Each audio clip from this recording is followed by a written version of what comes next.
नमस्कार दोस्तों, स्वागत है आपका आज की हिंदी की क्लास में। तो आज की क्लास में हम चर्चा करेंगे एक बहुत ही महत्वपूर्ण टॉपिक पर, जिसका नाम है कैसे बनती है कविता, जो कि पीजीटी हिंदी के सिलेबस में दिया हुआ है। और ये टॉपिक व्यक्ति एवं माध्यम बुक से दिया हुआ है। एनसीईआरटी की ये बुक है 11वीं 12वीं की, उसी में से ये टॉपिक लिए हुए हैं आपके सिलेबस में। वैसे दो टॉपिक हम कर भी चुके हैं, जनसंचार माध्यम और पत्रकारिता के विविध आयाम। जिसने नहीं देखी देख सकता है वो क्लास। मैं उसी बुक से ये नोट्स बनाती हूँ। लेसन काफ़ी लंबे लंबे हैं, जो भी मेन चीज़ें हैं मैं उनको यहाँ आपके सामने लाती हूँ। ठीक है, तो शुरू कर लेते हैं हम आज की क्लास। सबसे पहले तो आपने ये नाम याद रखना है, जॉर्ज लुइस बोर्खेस। इनकी एक स्टेटमेंट है, कविता कोने में घात लगाए बैठी है, यह हमारे जीवन में किसी भी क्षण बसंत की तरह आ सकती है। तो ये पंक्ति आपने ध्यान रखनी है। उसके बाद है, कविता के मूल में संवेदना है। तो मूल में क्या है? कविता की संवेदना है। एक एक शब्द पर ध्यान देना है। राग तत्व है, यह संवेदना संपूर्ण दृष्टि से जुड़ने और उसे अपना बना लेने का बोध है। यह वही संवेदना है जिसने रत्नाकर डाकू को वाल्मीकि बना दिया। और वे कह उठे, क्या कह उठे? माँ निषाद प्रतिष्ठा त्वमगन शाश्वती समा, यत यत क्रोंच मिथुना देक मवदी काम मोहितम। ठीक है, तो ये मतलब कि बोला उन्होंने। इसी को सुमित्रानंदन पंत ने क्या कहा? वियोगी होगा पहला कवि, आह से उपजा होगा गान, उमड़कर आंखों से चुपचाप वही होगी कविता अनजान। ठीक है, उसके बाद कविता की अनजानी दुनिया का सबसे पहला उपकरण है शब्द। तो अकॉर्डिंग टू एनसीईआरटी कविता की अनजानी दुनिया का सबसे पहला उपकरण क्या है? शब्द है। शब्दों से मेलजोल कविता की पहली शर्त है। तो शब्दों से मेलजोल है जो कविता की पहली शर्त है। प्रश्न बनने को बन सकता है कि कविता की पहली शर्त क्या है? शब्दों से मेलजोल। इस प्रकार के ऑप्शन आपको मिल सकते हैं। ठीक है, इस संबंध में अंग्रेजी कवि W.H. ऑर्डेन ने भी कहीं कहा है कि play with words, play with words यानी आरंभ में शब्दों से खेलना सीखें। जिस प्रकार से आप सोचिए, एक बच्चा है, किसी कक्षा का विद्यार्थी है, वो कक्षा में बैठा है और कक्षा में बैठे सारे विद्यार्थी उसके लिए अनजान हैं। जैसे ही वो खेल के मैदान में पहुंचा, बच्चों से खेलने लगा, तो वो सभी से परिचित हो गया ना, सभी उसे अपने से लगने लगे। इसी प्रकार से कहा है कि शब्दों से खेलो।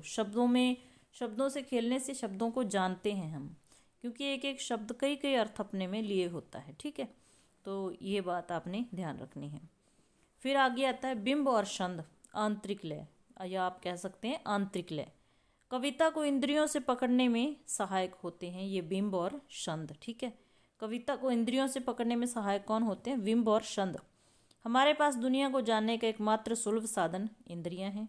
इंद्रियों के माध्यम से ही तो हम दुनिया के लोगों को जानते पहचानते हैं। ठीक है, सब चीज़ें इंद्रियों के माध्यम से ही तो संभव है। बाहरी संवेदनाएं मन के स्तर पर बिंब के रूप में बदल जाती हैं। बाहरी संवेदनाएं मन के स्तर पर बिंब के रूप में बदल जाती हैं। मान लो हमने बाहरी दुनिया में कोई चीज़ देखी है, किसी चीज़ को हम जानते हैं, वो तो हमारे मन मस्तिष्क पर उसके बिंब बन जाते हैं, उसी रूप में वो बदल जाती हैं।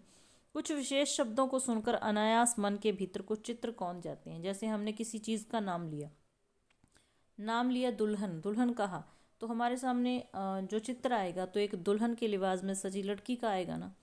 तो इसी प्रकार से बिंब होते हैं, वो अमूर्त को मूर्त बना देते हैं। ठीक है, ये स्मृति चित्र ही शब्दों के सहारे कविता का बिंब निर्मित करते हैं। उदाहरण के लिए सुमित्रानंदन पंत की कविता संध्या के बाद की ये पंक्तियां हैं। तो पंक्तियां किस कविता की हैं? संध्या के बाद की। ठीक है, तट पर बगलों सी वृद्धाएं विधवाएं जप ध्यान में मगन, मंथर धारा में बहता जिनका अदृश्य गति अंतर रोदन।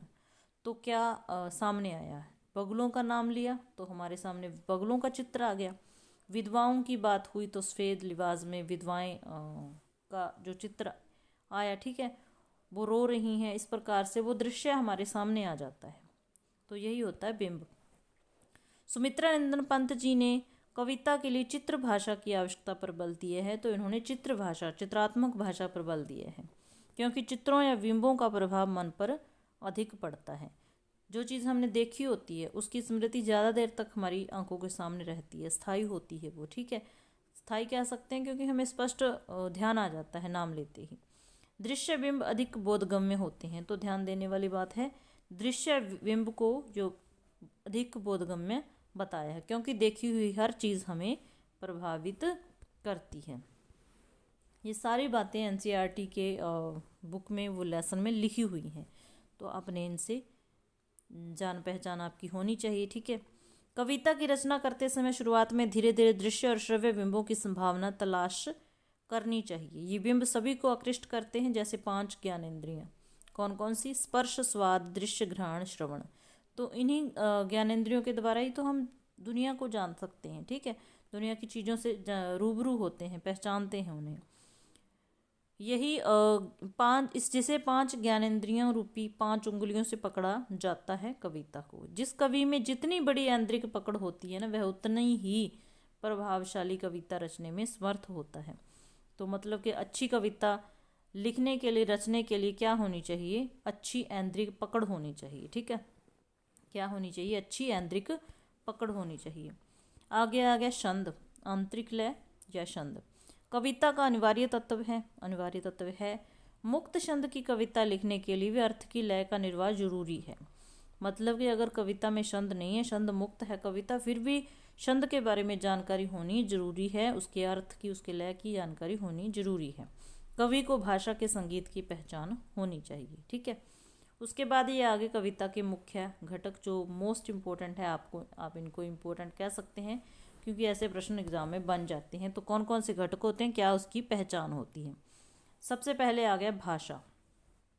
भाषा कविता का महत्वपूर्ण घटक है। कविता भाषा में होती है, इसीलिए भाषा का सम्यक ज्ञान जरूरी है। भाई जब भाषा का ज्ञान ही नहीं होगा तो क्या कविता होगी, बात भी नहीं हो पाएगी, ठीक है। तो इसके लिए क्या होना चाहिए? भाषा का ज्ञान जरूरी है। भाषा शब्दों से बनती है, पता है, शब्दों से ही तो भाषा बनती है। शब्दों का एक विन्यास होता है जिसे वाक्य कहा जाता है। तो ये किसे कहा जाता है वाक्य? शब्दों के विन्यास को, ठीक है, ध्यान रखना है। दूसरा जो घटक है वो है शैली। शैली भी कविता का प्रमुख घटक है। वाक्य गठन की जो विशिष्ट प्रणालियाँ होती हैं उन्हें ही शैली कहा जाता है। वाक्य गठन की जो विशिष्ट प्रणालियाँ होती हैं उन्हें शैली कहा जाता है, ठीक है। आगे आगे बिंब। बिंब का शाब्दिक अर्थ होता है शब्द चित्र। इन शब्द चित्रों के माध्यम से ही कवि अपनी कल्पना को साकार रूप प्रदान करता है। ये अमूर्त को मूर्त रूप प्रदान करते हैं। बिंब के बिना कविता की कल्पना भी नहीं की जा सकती, ठीक है। चौथा जो घटक है वो है छंद। छंद के अनुशासन की जानकारी से होकर गुजरना एक कवि के लिए जरूरी है। तो मतलब कि कवि को छंद का तो ज्ञान होना ही चाहिए, चाहे वो छंद मुक्त कविता लिख रहा है, फिर भी छंद का ज्ञान होना जरूरी है। तभी आंतरिक लय का निर्वाह संभव है। छंद के द्वारा ही कविता पद्य की श्रेणी में आती है। तो प्रश्न बन सकता है कि किस घटक के द्वारा जो कविता पद्य की श्रेणी में आती है? तो वो छंद के द्वारा आती है, ठीक है। अलंकार, ये भी कविता का मुख्य घटक है। ये कविता को सौंदर्य प्रदान करते हैं। इनके द्वारा ही कवि अपनी कविता को सजाता है। तो कविता को सजाने का कार्य कौन करता है? अलंकार करता है, ठीक है। तो ये थी बच्चों हमारी आज की क्लास। मैंने अपनी कोशिश की है कि उस लेसन में जितनी भी इम्पोर्टेंट चीज़ें हैं वो इंक्लूड की है। भाई अगर आपको सिलेबस कवर करना है तो थोड़ा कमेंट वगैरह करके बता दिया करो, ठीक है। तो फिर हम नेक्स्ट क्लास लेंगे, अगला चैप्टर करेंगे। तो क्लास अच्छी लगी तो लाइक ज़रूर कर दिया करो। मिलते हैं नेक्स्ट क्लास में, तब तक के लिए बाय, धन्यवाद।